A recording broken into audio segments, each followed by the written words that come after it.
Afternoon. Regular viewers will notice we had a little bit of a different intro there. Kind of a bit of an indication that we're trying to get a little bit more informative in the videos. Doing it for a couple of months now, getting a little bit more structure. We're going to try and get 2 out every week. One of them will have a bit of a Q&A, one of them will have a bit of a tech introduction to a new product or a new detail, and then obviously we'll fill in day-to-day runnings and what's going on. As said in an earlier video, I'm off to Taiwan on Saturday. We'll have some factory visits, certainly a little bit more of what goes on behind the scenes, speaking with people, testing products, that sort of stuff.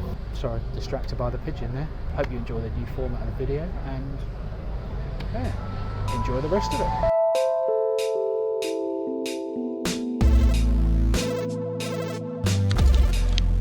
And a little bit of a tidy up in the office come workshop. Wall mounting for the monitor, and a little bit of a organisation for the camera gear, more up there, a couple of charging things there. Got rid of a whole bunch of old magazines. Got a few to add to this. This is actually my bottle collection from being a bead-on snatcher from the pro races. These two are given to me by Orica.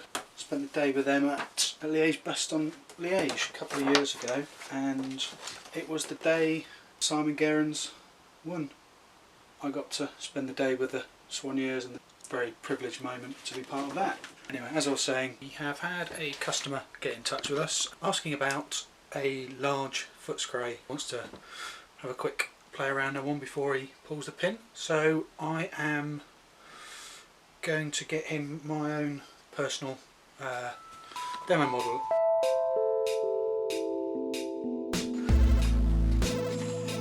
As you can see, the forks same length, but when you look from the front, can't do that because you won't be able to see both. Bit more clearance, a little bit more of a bow in the leg, mudguard mounts, low rider mounts, everything fitted as standard, no need for adapters or anything like that. I'm going to crack on with that. Anything interesting, I'll go into the detail. Two things. One, adapters. Adapters mean new bolts. I've got a box full of various bolts, but if you didn't, that would be really tedious. The other thing, internal, running a hose.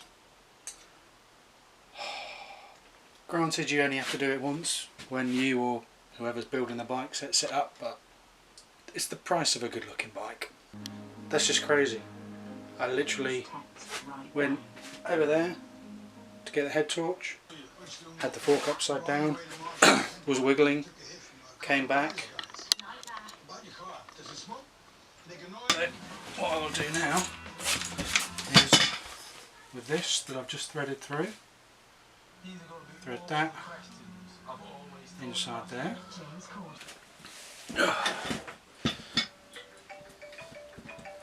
Bone. So yeah, that was good. Potential customer from where I used to live in Scotland.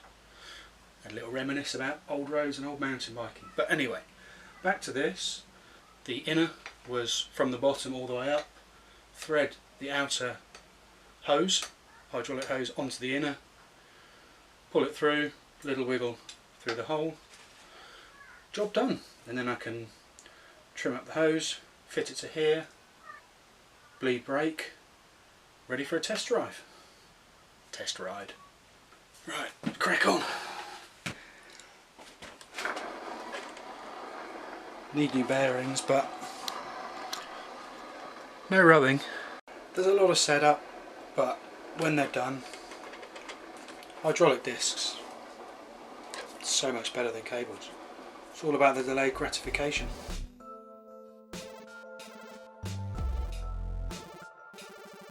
Forks fitted, headsets tightened, just need to give it a quick little once over, should be ready to take into town for a little test drive tomorrow. Just get busy with the hose. It's actually the first job done in the workshop since I had a bit of a tidy up. Started to strip down the demo frames to 54cm Pilgrims, get those up for sale, get this out for test. That 56 there, I'm not sure whether it's going to be stripped down or sold as a complete bike at the moment. A couple of aluminium Layhams frames. Not sure if you saw the last Layhams video, but those new forks, they're fantastic. Really good. 30 on there, as standard, but yeah, similar clearances to what we had before, but noticeably comfier on the rougher roads. So we swapped our order. If you didn't see that video, check it out. I'll put a link in the description. If I understand, there's probably going to be a link here. If there's not, this bit's going to look really stupid. But there you are. You've met Scott a few times, Scott from Caffeine, someone we regularly ride with. Scott's going to run through a few little bits of detail about how you can make your coffee better too. Should we get on with it? Let's make some coffee. So for us at Caffeine, it's about consistently delicious coffee, and those things that you need to keep consistent, those variables that you need to keep consistent, are your grind size, the dose, and the time. Grind size is simple. It's obviously how fine you grind your coffee. The dose is how much coffee you put into your basket, and the time is the time it takes to extract the coffee. It sounds like there's a lot of things. It is a question of juggling 3 things at once. You can cut those variables down, keep your dose the same. We're looking for around 18 grams of coffee into your basket. So this is what goes into your portafilter, and you're looking for approximately 35 grams of wet coffee out around 30 seconds. One of the cheapest ways of making your coffee more consistently great is buying a pair of scales. Now, a pair of scales can be as cheap as £10, or they can be really expensive, like £200 set of scales. Go for a £10 set of scales, you won't regret it. If you haven't got a set of scales, you can use something like a shot glass, and you want to pull roughly a double shot, which is about one of those. We advocate buying fresh coffee, hopefully be from a local roaster to you. Look for a roast date. Don't look for a best before. You want something that's been roasted around a week before, and you want to try and get through the coffee within 3 to 4 weeks. After that time, coffee tends to lose its nuanced flavours. Buying coffee around a week old and getting through it within a month. A number of years ago, there was a term that went around called the God shot. This was a term that people used when they pulled the perfect shot. It doesn't get used so much now because we weigh a lot of things, we kind of know a little bit more about what we're doing. So pulling a good shot, you're looking for what we have called a mouse tail, which is generally 2 lines of coffee coming out relatively slowly, quite thin streams. If you notice it's gushing, the coffee is coming out far too fast, this will give you an under-extracted coffee. It's going to taste a little bit sour. If your coffee comes out far too slow, it really just drips out. You're looking at something that's going to be over-extracted, and that's going to be quite bitter. So if your coffee's coming out too quick, gushing, this is probably because your grind size is too coarse. You want to make the grind more like caster sugar sort of consistency. If it's coming out too quickly, make it finer. Paying attention to the smaller details, weighing things, will give you a better idea of maybe where things aren't going right. But you know, we're coffee snobs, we like our coffee to be perfect. It's never perfect. However, it's fun, you know, don't take it too seriously. Having a little bit of detail will help you along the way.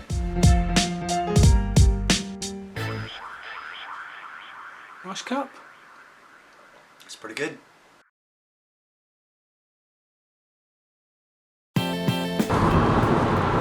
Paint folk. M25 is always dull, but nice piece of Mopar.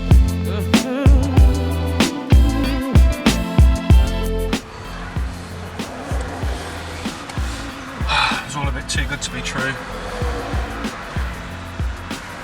Classic M25. Yeah, it's not just traffic. Apparently there's a big accident, and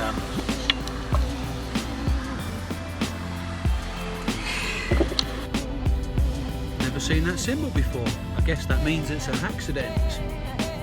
Upside down. Well, we're off the M25, suburban southwest London. Sun's out. We'll see in a minute whether the guys there want us to film there or not. Park up. Maybe I'll bring this along. Maybe it'll stay in my bag.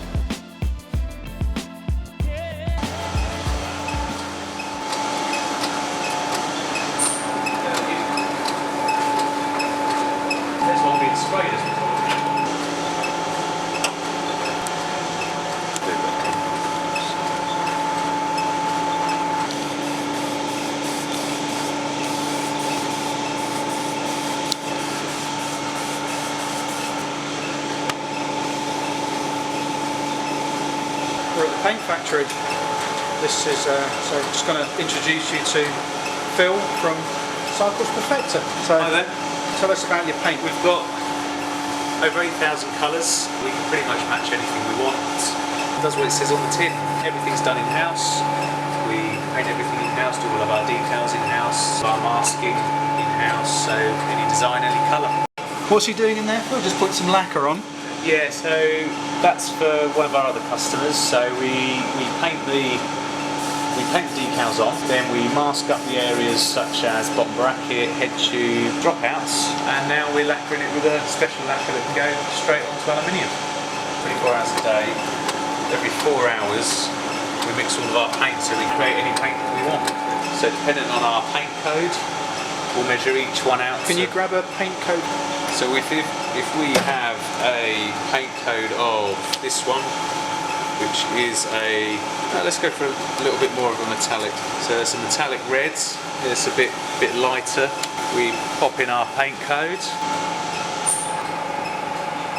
pop the chip in, we look what the formula is. This one is made up of just 2 colours, 313 red, so it'll be that red, mixed with a bit of 743, which is this, which will be a silver, I suspect. Yeah, and that's how we get our metallics. And this one's a very, very simple metallic, just 2 colours. Some will have 7 different types of tinting. Some will be a 3-stage, so we'll put a ground coat, and then we'll put. So you'll put the thing down, and then like when you watch a hot rod car show, you'll see 2 lots of it down. Then they'll put a pearl down. Then they'll put a metal plate down. Then they'll put a. That's it. Sometimes we'll put a little bit of ceramic or pearl into the lacquer, depending on what the customer wants. The frame number and paint is recorded. So that means we wouldn't have our problem with Taiwanese paint companies and No, touch-up pots. We could tell you exactly what paint would be. We mix it to the 0.1 of a gram to make sure it's absolutely perfect. It's going to be good. There you go. And all in-house. All in the UK. It looks like our custom paint project is probably going to go ahead. You reckon? Yeah, I think so.